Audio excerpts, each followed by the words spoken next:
Hello दोस्तों, यदि आप भी क्लास नाइन्थ का 27 नवंबर को हिंदी का द्वितीय सावधिक परीक्षा देने वाले हैं तो अभी के इस क्लास में हम लोग क्लास नाइन्थ के लिए हिंदी के 100% ओरिजिनल क्वेश्चन पेपर का सब्जेक्टिव क्वेश्चन आंसर देखेंगे इस क्लास में। तो आप लोग इस क्लास को पूरा वॉच कीजिएगा। इस क्लास में हम लोग इसका सब्जेक्टिव क्वेश्चन आंसर देखेंगे। ऑब्जेक्टिव क्वेश्चन हम बता दिए हैं, जाकर देख लीजिएगा। देख सकते हो ये ओरिजिनल क्वेश्चन पेपर है क्लास नाइन्थ हिंदी के, कक्षा 9वीं द्वितीय सावधिक परीक्षा नवंबर 2024, सेकंड टर्म एग्जामिनेशन नवंबर 2024। विषय कोड 101 रहेगा। आप लोग का एग्जाम जो होगा 1 घंटा 30 मिनट का और 50 नंबर का एग्जाम होगा। 25 नंबर का ऑब्जेक्टिव, 25 नंबर का सब्जेक्टिव। तो चलिए हम लोग इसका सब्जेक्टिव क्वेश्चन देखते हैं। तो खंड अ के बाद खंड ब मिलेगा जिसमें विषयनिष्ठ प्रश्न पूछा जाएगा। सबसे पहले क्वेश्चन नंबर 1 में पूछा गया है कि निम्नलिखित में से किसी एक विषय पर 150 से 200 शब्दों में निबंध लिखे। निम्नलिखित में किसी एक विषय पर 150 से 200 शब्दों में निबंध लिखना है। पहला है गणतंत्र दिवस, दूसरा है मेरी दिनचर्या और तीसरा है छठ पूजा और चौथा है मेरी जन्मभूमि। किसी एक विषय पर ही निबंध लिखना है। उसके बाद क्वेश्चन नंबर यहाँ पर 2 में देखिए पूछा गया है कि अपनी बहन की शादी का वर्णन करते हुए अपने मित्र के पास एक पत्र लिखे। अथवा में दिया गया है मलेरिया के प्रकोप पर छात्र और शिक्षक के बीच संवाद लिखे। तो इस तरह से इसका आंसर देना है। इनमें से किसी एक विषय पर ही लिखना है। उसके बाद क्वेश्चन नंबर 3 में बोला गया है कि निम्नलिखित प्रश्नों में से किन्हीं 5 प्रश्नों के उत्तर देना है। पहला है मधुबनी चित्रकला शीर्षक पाठ के अनुसार प्राकृतिक रंगों को कैसे बनाया जाता है। उसके बाद ये क्वेश्चन है छापा कला के विशेषज्ञ शिक्षक श्याम शर्मा का जन्म कब और कहाँ हुआ था। उसके बाद 3 नंबर क्वेश्चन ये पूछा गया है, लेखक राम कुमार के अनुसार टोल्स्टॉय ने अपनी समधि के लिए क्या कहा था। उसके बाद लेखक राम कुमार रचित किन्हीं 4 रचनाओं के नाम लिखे। उसके बाद है कि अष्टावक्र शीर्षक पाठ के लेखक कौन है। इस तरह से 10 क्वेश्चन पूछा गया है। देख सकते हो यहाँ पर महादेवी वर्मा किस वाद की कवित्री हैं, इनका किन्हीं 2 रचनाओं के नाम लिखे। उसके बाद है कि कवि अयोध्या सिंह, यहाँ पर इस तरह से क्वेश्चन है। 10 है कि काल को परिभाषित करें। उसके बाद 4 नंबर क्वेश्चन पूछा गया है कि निम्नलिखित गद्यांश को पढ़कर नीचे दिए गए प्रश्न का आंसर देना है। देखिए ये गद्यांश लिखा गया है यहाँ तक और इसी में से पढ़कर नीचे दिए गए क्वेश्चन का आंसर देना है। देख सकते हो ये क्वेश्चन पूछा गया है 5 क्वेश्चन 1-1 नंबर का और इसका आंसर कहाँ से देना है तो इसी में से पढ़कर इसका आंसर देना है। तो इतना ही क्वेश्चन पूछा गया है 4 तक। चलिए हम इसका आंसर भी बता देते हैं। और अगर आप लोग इस चैनल पर नए होंगे तो चैनल को ज़रूर सब्सक्राइब कर लीजिएगा। तो देखिए यहाँ पर क्वेश्चन नंबर 1 का 1 नंबर का आंसर है, पूछा गया था निबंध। तो क्वेश्चन नंबर 1 के 1 में पूछा गया था गणतंत्र दिवस पर निबंध लिखना है। तो यहाँ पर लिखना है सबसे पहले विषय प्रवेश में गणतंत्र दिवस 26 जनवरी का भारतवासियों के जीवन के महत्वपूर्ण स्थान है। सदियों की गुलामी से त्रस्त देशभक्तों ने अंग्रेजी सत्ता के विरुद्ध स्वतंत्रता का शंखनाद किया। लाखों के बलिदान के पश्चात रास्ता से मुक्ति मिली और गणतंत्र की स्थापना इसी दिन हुई। यहाँ तक लिखना है। उसके बाद यहाँ पर पृष्ठभूमि के बारे में लिखना है कि स्वतंत्रता संघर्ष के दौरान अनेक नाजुक क्षण आए किंतु गांधी जी ने स्वाधीनता संग्राम को नया आयाम दिया। इसी बीच सन 1929 ईस्वी में पवित्र रावी के तट पर लाहौर अधिवेशन में तत्कालीन कांग्रेस अध्यक्ष के पंडित जवाहरलाल नेहरू ने पूर्ण स्वराज की घोषणा की। इस तरह से यहाँ तक लिखना है। उसके बाद विशेषता और महत्व के बारे में यहाँ तक लिखना है। उसके बाद यहाँ पर कार्यक्रम के बारे में लिखना है। ये 1 नंबर का ही आंसर है। कार्यक्रम के बारे में यहाँ तक लिखना है, देख सकते हो यहाँ पर। उसके बाद उपसहान के बारे में यहाँ तक लिखना है कि अंततः हमें सतत ध्यान रखना चाहिए इस पवित्र तिथि का उद्देश्य कभी भी धूमिल नहीं होने पावे और हम अपने गणतंत्र की भागदौड़ वैसे सच्चे प्रतिनिधि को ही सौंपे जिनसे देश का कल्याण हो। तो यहाँ तक इसका आंसर लिखना है। उसके बाद क्वेश्चन नंबर 2 का 2 नंबर का आंसर है। यहाँ पर आप लोग चाहे तो आवेदन पत्र लिख लीजिएगा या फिर यहाँ पर संवाद लिखा गया है। तो इस तरह से इसका आंसर लिखना है। यहाँ तक इसका PDF हम बता देंगे कि आप लोग कैसे डाउनलोड कर सकते हैं। उसके बाद यहाँ पर क्वेश्चन नंबर 3 में 5 प्रश्न का आंसर देना है।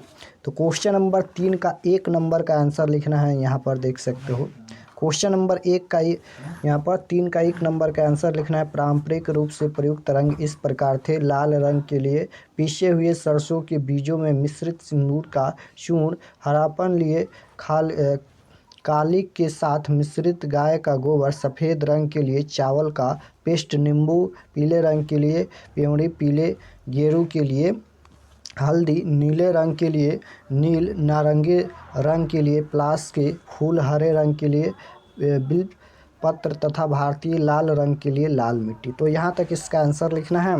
उसके बाद क्वेश्चन नंबर यहाँ पर 3 का 2 नंबर का आंसर है, देख सकते हो। क्वेश्चन नंबर 3 का 2 नंबर का आंसर लिखना है यहाँ तक। उसके बाद क्वेश्चन नंबर 3 का 3 नंबर का आंसर है, देख सकते हो। उसके बाद यहाँ पर क्वेश्चन नंबर 3 का 3 नंबर का आंसर है। इसका आंसर लिखना है, लेखक राम कुमार वर्मा की 4 रचनाओं के नाम ये रहे। पहला यहाँ पर लिखना है पॉइंट देकर, पृथ्वीराज की आंखें 1938 में हुई। उसके बाद यहाँ पर चारुमित्रा। उसके बाद यहाँ पर रेशमी टाई 1941 ईस्वी, विजय पर्व। यहाँ तक लिखना है इसका आंसर। उसके बाद क्वेश्चन नंबर 3 का ये 8 नंबर का आंसर है, देख सकते हो। 8 नंबर का आंसर यहाँ तक। सबसे पहले लिखना है इसका कि इस तरह महादेवी वर्मा फिर सिद्धत हस्त हो खुले रूप में लिखने लगी। ऐसा है महादेवी वर्मा का रचना संसार कविता संग्रह। महादेवी वर्मा के 8 कविता संग्रह हैं, यहाँ पर देख सकते हो। यहाँ तक इसका आंसर लिखना है। उसके बाद क्वेश्चन नंबर 3 का यहाँ पर ये 10 नंबर का आंसर है। काल पूछा गया था, तो लिखना है काल का अर्थ है समय क्रिया के जिस रूप से यह पता चले कि कोई काम कब किया गया हो या हो रहा है या होगा, उसे काल कहते हैं। काल 3 प्रकार के होता है, भूतकाल, भविष्यकाल, वर्तमान काल। काल क्रिया का एक रूप है जो समय को व्यक्त करने में मदद करता है। यह बताता है कि कोई घटना या चीज़ कब अस्तित्व में थी या किसी व्यक्ति ने कब कुछ किया था। तो यहाँ तक इसका आंसर लिखना है। तो 5 प्रश्नों का ही उत्तर देना है, 5 का हम आंसर बता दिए। उसके बाद ये लास्ट क्वेश्चन 4 नंबर में देख सकते हो गद्यांश पूछा गया था। तो क्वेश्चन नंबर 4 का 1 नंबर का आंसर यहाँ तक लिखना है। उसके बाद क्वेश्चन नंबर 4 का यहाँ पर 2 का आंसर यहाँ तक लिखना है, 3 का आंसर यहाँ तक लिखना है, 4 का आंसर देख सकते हो, 5 का आंसर यहाँ तक लिखना है। हमें बालकों को अच्छी नीतिपूर्ण एक कहानियों को सुनना चाहिए। तो यहाँ तक इसका आंसर लिखना है। तो इतना ही प्रश्न पूछा गया है, हम सभी प्रश्न का आंसर बता दिए हैं, देख सकते हो। गद्यांश में 5 प्रश्नों का उत्तर देना है, हम यहाँ पर 5 प्रश्न बता दिए। उसके बाद यहाँ पर देख सकते हो इसमें भी 5 प्रश्न का आंसर देना है। क्वेश्चन नंबर 3 में ये भी बता दिए। और अगर आप लोग इस चैनल पर नए होंगे, चैनल को ज़रूर सब्सक्राइब कर लीजिएगा, सभी सब्जेक्ट का क्वेश्चन पेपर मिलेगा। और चलिए हम आपको बताते हैं कि इसका PDF कहाँ मिलेगा। तो इसका ऑब्जेक्टिव और subjective question answer PDF download करने के लिए गूगल या क्रोम में चले आना है और आपको सर्च करना है गूगल में RK एक्सपर्ट क्लासेस। देख सकते हो इसी चैनल का नाम सर्च करना है RK एक्सपर्ट क्लासेस। तो जैसे ही सर्च करेंगे RK एक्सपर्ट क्लासेस तो आपके सामने यहाँ पर फर्स्ट पेज आएगा, देख सकते हो RK एक्सपर्ट क्लासेस लिखा गया है, RK एक्सपर्ट क्लासेस। इस पर आपको क्लिक करना है। तो जैसे ही क्लिक करेंगे इस पर RK एक्सपर्ट क्लासेस पर, और क्लिक होने के बाद ये ओपन हो जाएगा और इसको इस तरह से एक बार ज़रूर आप लोग रिफ़्रेश कर दीजिएगा ताकि क्वेश्चन पेपर अपडेट हो जाए। रिफ़्रेश करने के बाद नीचे आएंगे तो क्लास 9th के लिए एक सेक्शन बनाया गया है जिसमें सभी सब्जेक्ट का क्वेश्चन पेपर अपडेट किया गया है। देख सकते हो यहाँ पर एक क्लास 9th के लिए है। तो जो भी आप लोग का सब्जेक्ट का डाउनलोड करना है, संस्कृत का डाउनलोड करना है तो इस पर क्लिक कर लीजिए, monthly exam all subject question paper, इस पर क्लिक करेंगे तो इसमें संस्कृत का मिल जाएगा और भी सब्जेक्ट का मिलेगा। और आप लोग का हिंदी का डाउनलोड करना है तो देख सकते हो class 9th second term examination Hindi question paper, इस पर आपको क्लिक करना है। तो जैसे ही क्लिक करेंगे, क्लिक करने के बाद इसको भी एक बार इस तरह से रिफ़्रेश कर दीजिएगा और रिफ़्रेश करने के बाद ये सभी पढ़ लीजिएगा, परीक्षा के लिए लिखा गया है, आप लोग इसे पढ़ लीजिएगा। और पढ़ने के बाद नीचे आएंगे तो देख सकते हो ये क्वेश्चन पेपर ओरिजिनल है, इसलिए यहाँ पर ये 2 फोटो लगाया गया है। आप लोग एग्जाम में मिला लीजिएगा, 100% ये ओरिजिनल क्वेश्चन पेपर है। पहला नंबर क्वेश्चन यही है, देख सकते हो। और उसके बाद सब्जेक्टिव क्वेश्चन में निबंध पूछा गया है, यही क्वेश्चन है, देख सकते हो। तो ये ओरिजिनल क्वेश्चन पेपर का 1 से लेकर और 30 तक यहाँ पर ऑब्जेक्टिव क्वेश्चन आंसर अपडेट किया गया है। जैसे 1 नंबर का बी, 2 नंबर का डी, 3 नंबर का बी, इस तरह से यहाँ पर 1 से लेकर देख सकते हो 30 तक ऑब्जेक्टिव क्वेश्चन आंसर अपडेट किया गया है। और उसके बाद यहाँ पर व्हाट्सएप ग्रुप आप लोग ज्वाइन कर लीजिएगा, इस पर क्लिक करके। उसके बाद सब्जेक्टिव क्वेश्चन के लिए देख सकते हो यहाँ पर subjective question PDF download link है, यहाँ पर क्लिक हियर बना है, इस पर आप लोग क्लिक करके सब्जेक्टिव क्वेश्चन आंसर PDF आप लोग डाउनलोड कर सकते हैं। तो यहाँ से आकर आप लोग सभी सब्जेक्ट का क्वेश्चन पेपर डाउनलोड कर लीजिएगा।